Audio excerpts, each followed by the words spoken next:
বাসায় যখন কুমড়ো নিয়ে আসি বাচ্চাদের নাক তখন আকাশে উঠে যায়।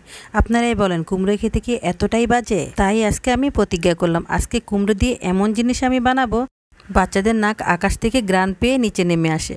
আসসালামু আলাইকুম, কেমন আছেন সবাই? আশা করি ভালো আছেন। আলহামদুলিল্লাহ আমিও ভালো আছি।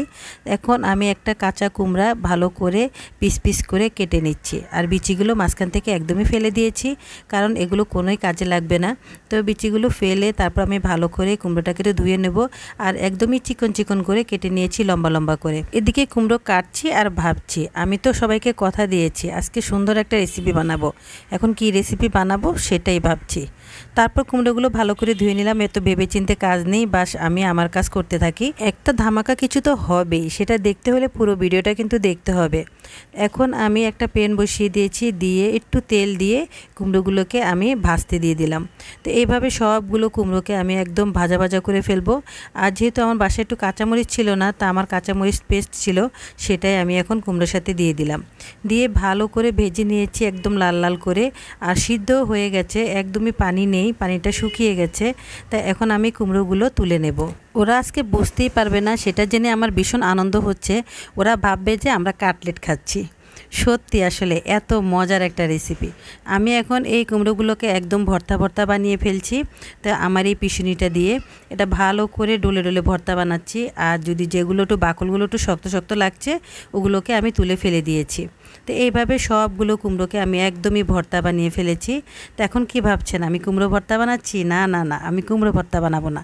এখন আরও বড় একটা ধামাকা চমক আছে। নতুন নতুন রান্না করতে আমার অনেক ভালো লাগে, জানি না আমার আপুরা আমার রান্নাটা পছন্দ করবে কি না। তা আমি এখন শক্ত শক্ত বাকলগুলো তুলে ফেলে দিলাম। আর এখানে আমি নিয়ে নিচ্ছি কিছুটা পুদিনা পাতা, আর নিয়ে নিচ্ছি কিছুটা পেঁয়াজ, আর নিয়ে নিলাম শুকনা মরিচ।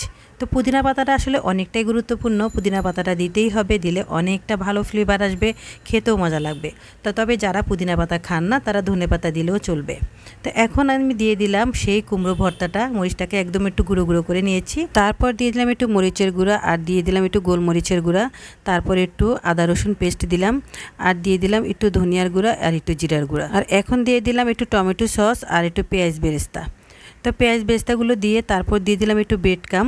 তো বেডকামটা একটু বেশি পরিমাণেই দিতে হবে। আর তারপর দিয়ে দিলাম একটু সরিষার তেল। সরিষার তেল দিয়ে এখন আমি ভালো করে মাখিয়ে নিচ্ছি। একদম সুন্দর করে আমি মাখিয়ে নিলাম ভালো করে, যাতে একদমই মিশে যায়।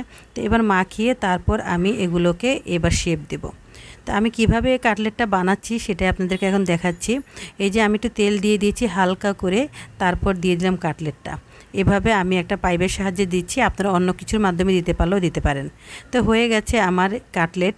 তো এটা কুমড়োর কাটলেট, কেউ বিশ্বাস করবেন বলেন? বিশ্বাসই করবেন না। এই কুমড়োর কাটলেটটা আমার বাচ্চারা খাওয়ার সময় আমি একদমই কিছু বলিনি, দেখি ওরা কি বলে। ওরা কিছুই বললো না, ওরা কি সুন্দর করে মজা মজা করে খেয়ে নিল।